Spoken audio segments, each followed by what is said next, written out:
En el programa de hoy, ante la ONU en Europa, Expreso Político denuncia inmenso daño de la dictadura de Daniel Ortega a la labor de la Iglesia.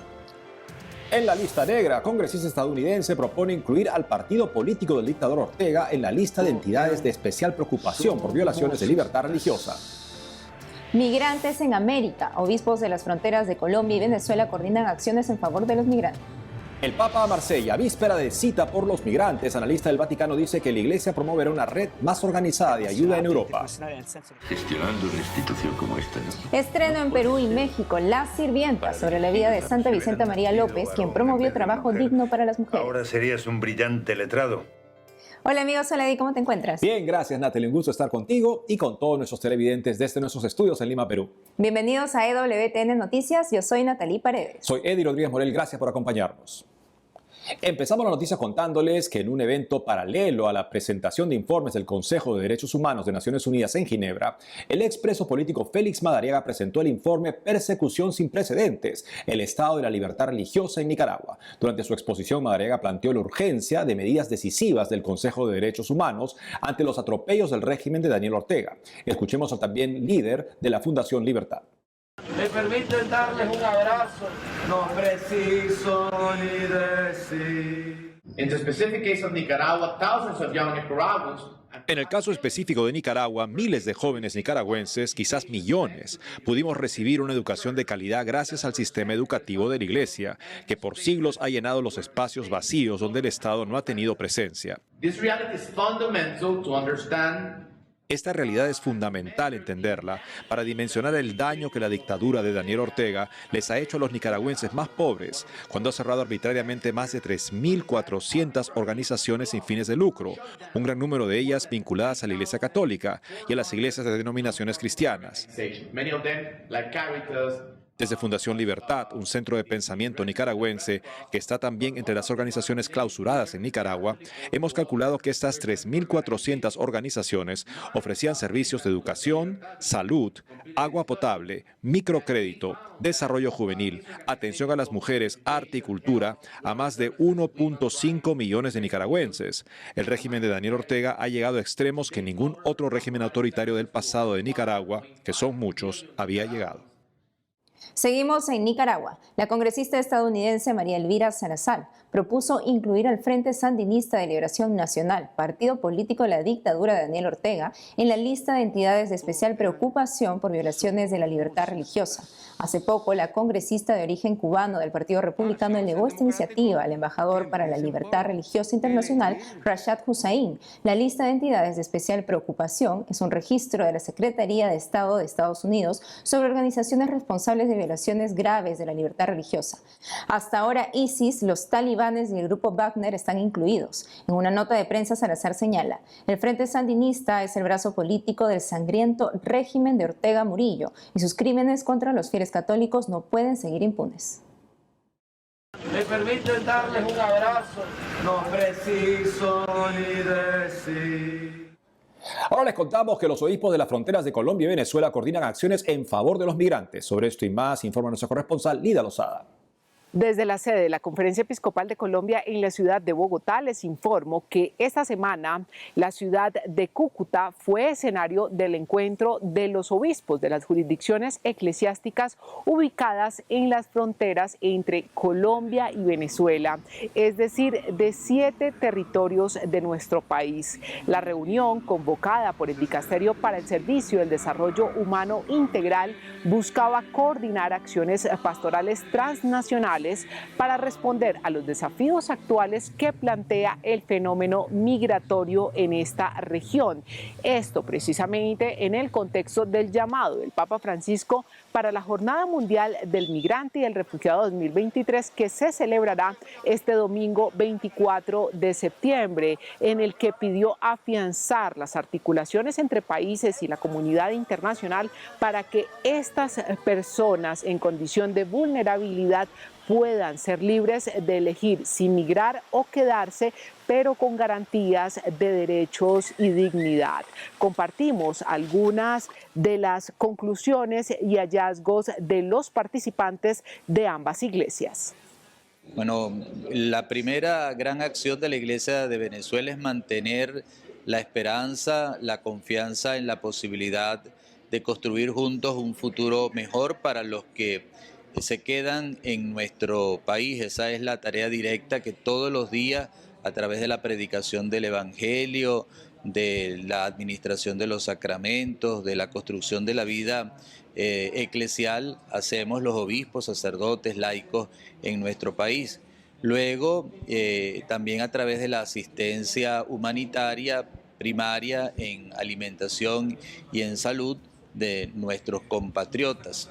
También pues en la asistencia legal o la asistencia sobre todo en las diócesis de frontera, aquellos que ya han tomado la decisión de ir a otros lugares, con la creación de centros de acogida, de atención a lo largo del camino que los lleva hacia otros países.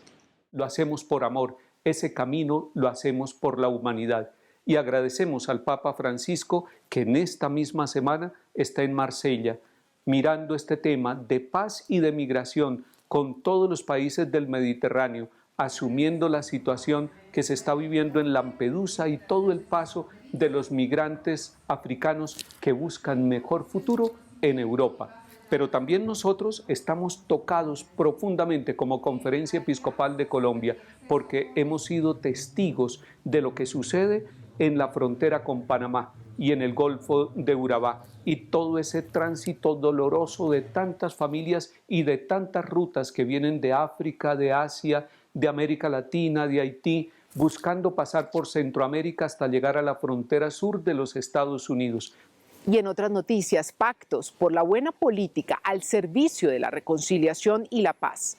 Este es el nombre de la iniciativa que adelanta por estos días la Iglesia Católica Colombiana a través de su Comisión de Conciliación Nacional en diferentes regiones del país. Esto previo a lo que serán las elecciones de líderes locales y regionales para el periodo 2024-2028 que se llevarán a cabo en todo el territorio nacional el próximo 29 de octubre. En el marco de esta iniciativa, en las diferentes diócesis, la Iglesia convoca encuentros entre miembros de las comunidades y los candidatos a las diferentes corporaciones. Allí los electores presentan a los políticos propuestas de solución a las principales problemáticas que los afectan y que muchas veces son directas generadoras de la violencia. Lo que se busca es que estas propuestas puedan ser incluidas en los futuros planes de desarrollo. Por ello, se les invita a los candidatos a firmar un pacto ético donde se comprometen a trabajar por la reconciliación y la paz de sus territorios.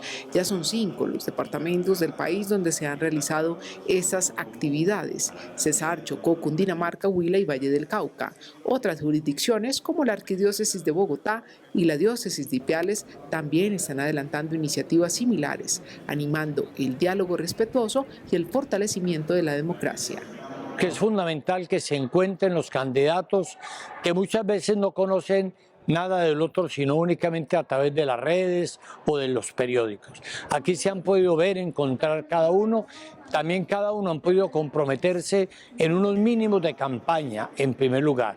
Esos mínimos de hacer una campaña decente, respetuosa, democrática, sin corrupción. Construir juntos, en compañía de los futuros alcaldes de nuestro ente territorial, las propuestas que van a ser llevadas a cabo y se van a realizar durante los próximos 4 años para el beneficio de la comunidad. Estrategias que van a generar paz, sana convivencia, resolución de los conflictos que se presentan en nuestro territorio. Termino contándoles que con una Eucaristía especial en la Catedral Primada, los obispos colombianos le dieron la bienvenida al nuevo nuncio apostólico, Monseñor Paolo Rudelli. La celebración fue presidida por el arzobispo de Bogotá y presidente de la Conferencia Episcopal, Monseñor Luis José Rueda Aparicio, quien durante su homilía agradeció al arzobispo italiano por aceptar este ministerio y por disponerse como peregrino de la esperanza para servir a la evangelización del país. Por su parte, el nuncio afirmó que su misión estará inspirada en las 3 consignas que dejó el Papa Francisco durante su visita a Colombia en 2017: ir a lo esencial, renovarse e involucrarse. Desde Colombia, Lida Lozada, WTN Noticias. El Papa Francisco viajará este viernes 22 de septiembre a la ciudad francesa de Marsella, donde estará hasta el sábado 23 para participar en la conclusión del evento Encuentros del Mediterráneo. Para contarnos sobre la importancia de esta visita del Santo Padre, estamos conectados con Andrea Gagliarducci, analista vaticano de EWTN en Roma. Andrea, es un gusto tenerlo con nosotros en EWTN Noticias. ¿Nos podrías explicar primero cuál es el objetivo del viaje del Papa a Marsella? Así dijiste, el Papa va a concluir los encuentros del Mediterráneo. Esa es la tercera edición de los encuentros del Mediterráneo. Los encuentros nacieron en 2020 desde la Conferencia Episcopal Italiana. El primer encuentro fue en Italia en 2020, el segundo encuentro fue en Florencia en 2022 y los encuentros fueron llamados Mediterráneo como frontera de paz, de la paz, porque fue un momento de gran interés para la migración en el Mediterráneo y para ver el Mediterráneo como una oportunidad. Si vas a pensar en 2022, los encuentros fueron durante el inicio de la guerra en Ucrania, así tomaron una importancia más grande. Ahora es el primer encuentro internacional en el senso que no se hace en Italia, y eligieron Marsella porque Marsella es una ciudad del Mediterráneo, es una ciudad que fue muy atravesada desde muchas culturas, muchos migrantes. Está una estatua de la Virgen, la Madonna de la Garde, que es una virgen para los migrantes y los migradores. Y por esto es muy importante, especialmente en esta situación internacional. Justamente, ¿en qué contexto sobre migración en Europa se produce esta visita del Santo Padre? El contexto de las migraciones en Europa es un contexto muy crítico y es un contexto que estuve crítico para muchos años ahora. No está una política de las migraciones común y están muchas pequeñas políticas de migraciones de los estados europeos, en particular los estados que están en el Mediterráneo. El Papa tiene mucho interés para esta situación. Tenemos que recordar que el primer viaje del Papa fue en Lampedusa, en la pequeña isla italiana que está al confín con la Tunisia, con la Algeria, está más sur del África, y que es el primer approach de muchos migrantes que viajan desde el Mediterráneo. Y el Papa viajó 2 veces en Lesbo, y yo fui en Lesbo con el Papa. Se ve la Turquía desde Lesbo, muy, muy cerca.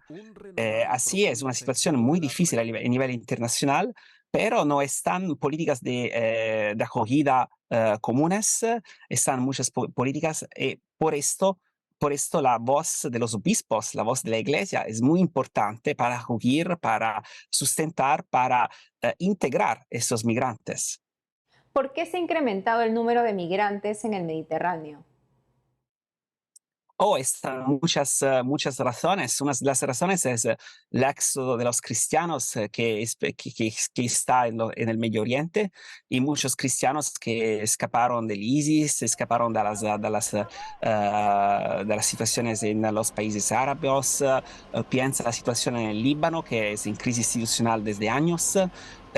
Y esta crisis internacional lleva a los migrantes, las personas, a ir en otros países. No es mucha migración voluntaria, es una migración económica, es una migración social. En África la situación socioeconómica es muy difícil. Están países como la Libia, donde fue ahora un gran desastre humanitario, que no tienen una situación muy linda para las personas. Es un problema no solo económico, es un problema de sociedad, es un problema de estructuras políticas, pero tengo que decir que la Iglesia en todos estos países es muy presente, y la Iglesia defiende primero el derecho de no migrar. Tenemos todos un derecho de no migrar, de no ir en otros países para necesidad. Ese es el primer derecho. Y después está un derecho a migrar, que es un derecho a ser tratados como humanos, que no siempre sucede, lo sabemos. Es así. Y el cardenal Czerny ha dicho que hay responsabilidad colectiva abandonada ante los migrantes. ¿Qué opina al respecto?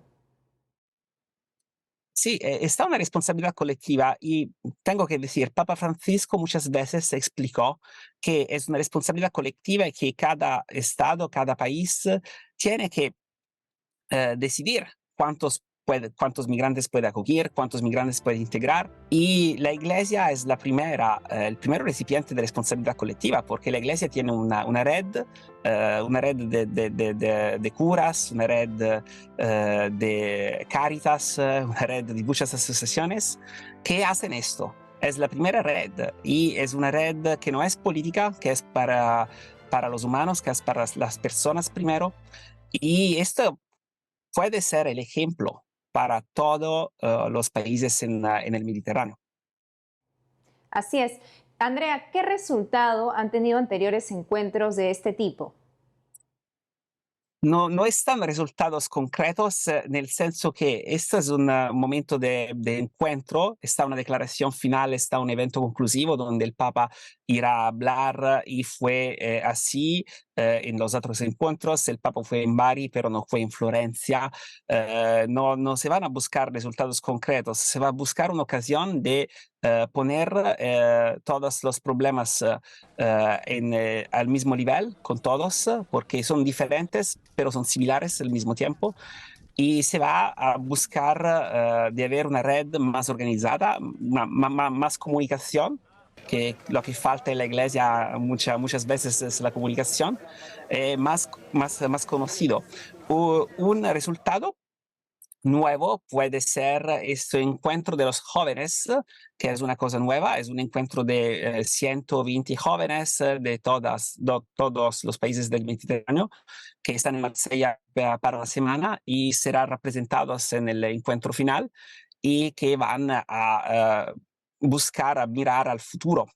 Y no solo al futuro, pero aún a lo que pueden hacer en el futuro como jóvenes y, en las instituciones.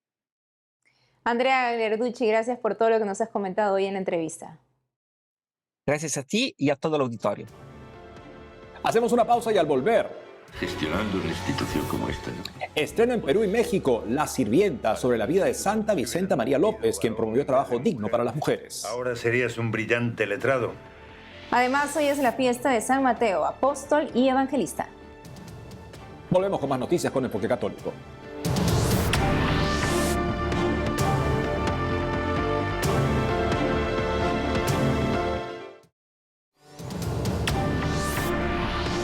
Está por estrenarse una flamante producción sobre la vida de Santa Vicenta María López y Vicuña. Ella fue una persona española que fundó una congregación para ayudar a las mujeres a poder prepararse para poder surgir en la vida, también a través del servicio doméstico. Estamos en la línea en este momento con Pablo Moreno, director de la película, y con Eva Jakubowska, que es la actriz coprotagonista, y también la hermana Mirta Rioja de la Congregación de las Religiosas de María Inmaculada, fundadas por Santa Vicenta. Gracias por estar con nosotros hoy en EWTN Noticias. Gracias. Pablo, háblenos por favor de esta película y lo que significa llevarla a la pantalla en estos momentos. Bueno, pues creo que es una película muy necesaria porque reivindica a una de las grandes figuras de nuestra Iglesia, en este caso Santa Vicenta María López y Vicuña, que fue una mujer extraordinaria que vivió durante el siglo XIX y fundó la Congregación de las Religiosas de María Inmaculada, que se dedicó a formar, promover y ayudar a la emancipación de las jóvenes migrantes que salían de sus casas para buscar una mejor oportunidad y cómo no, esperanza en el servicio doméstico.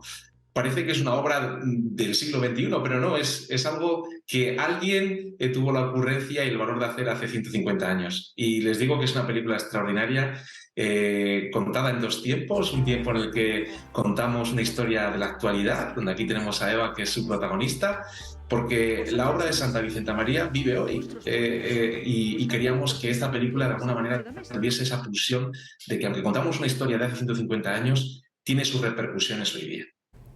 Eva, háblenos de la parte que usted desempeña, que usted desarrolla en esta película. Sí, yo interpreto el papel de Lera, una inmigrante ucraniana que viene a España en busca de una vida mejor. Aquí trabaja en una casa de Madrid, pero es acusada de un delito y en la celda de la cárcel le cuenta a sus compañeras la historia real de Santa Vicenta López y Vicuña, una mujer que cambió su vida. Y para mí, es decir, que fue un auténtico regalo poder participar en este hermoso proyecto. Desde el primer momento, la historia de Vicenta María me cautivó. Fue una mujer pionera para su época, que ayudó a cientos de mujeres. Y la historia de Lera, aunque la trama en sí es ficticia, también está presente a día de hoy, es muy universal y es una realidad existente de muchísimas personas en todo el mundo. Así que para mí fue un auténtico regalo poder participar en estas dos historias que se entrelazan. Hermana Mirna, háblenos por favor de Santa Vicenta. Bueno, Santa Vicenta María nació en un pueblito de Navarra, en España, en Cascante. Nació en una familia acomodada, pero ya como hacia los 10 años la enviaron a Madrid con sus tíos doña Eulalia, don Manuel Vicuña. Eran personas muy caritativas y una de sus obras eran las visitas al Hospital General. Allí ellos encontraron esta situación de las jóvenes migrantes que llegaban, eran explotadas, marginadas, engañadas porque no sabían leer ni escribir, terminaban en el hospital y muchas veces, para no volver fracasadas a sus pueblos, pues terminaban en la prostitución, ¿no? Entonces, ellos fueron viendo toda esa realidad, que como decía Eva, es una realidad muy actual de hoy.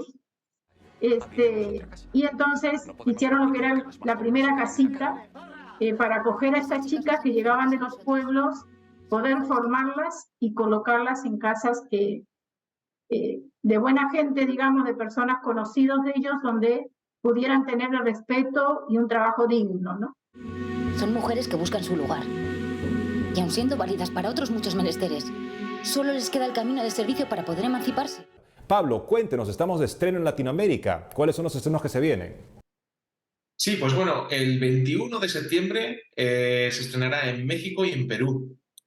A partir del 27 de septiembre y el 4 de octubre se podrá ver en Uruguay, en Movie Punta Carretas, y próximamente en Ecuador, en el mes de octubre. Y es muy importante que el público vaya a ver la película el primer fin de semana. Es decir, si están ustedes ahora mismo en México o en Perú, y es 21 de septiembre, vayan a los cines, porque si la gente va el primer fin de semana nos van a dar la oportunidad de poder estar más tiempo y vamos a poder llegar a muchísimas más gente.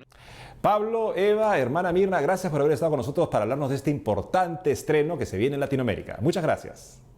Muchas gracias a ti.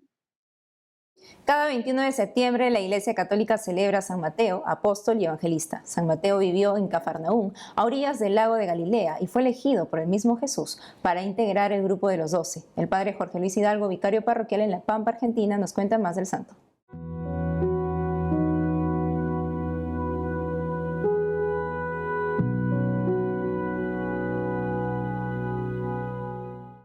Bueno, San Mateo fue uno de los apóstoles de nuestro Señor. Todos recordaremos que Cristo lo llamó cuando estaba sentado en la mesa de recaudación de impuestos. Y para los judíos, recaudar impuestos para Roma era una especie de como ser un traidor, porque trabajaba para una potencia extranjera. Y sin embargo, Dios, nuestro Señor, vio que el alma de Mateo estaba insatisfecha con el dinero y le dio una nueva vocación, así como a los otros apóstoles el Señor lo hizo de pescadores de peces a pescadores de hombres.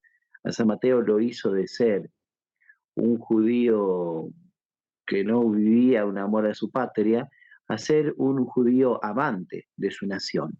Porque de hecho, como nosotros sabemos muy bien, el primero de los evangelios canónicos está escrito por San Mateo.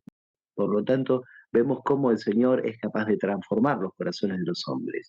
Por un lado, que uno busque la felicidad en lo que verdaderamente llena, no en las cosas de este mundo, como el dinero en el caso de Mateo, y que después uno se vuelque al servir verdaderamente a la nación con esa visión trascendente que es la que Dios nos ha dado a todos nosotros, ¿no? Servir a nuestro pueblo, ¿no? Con esa mirada de eternidad.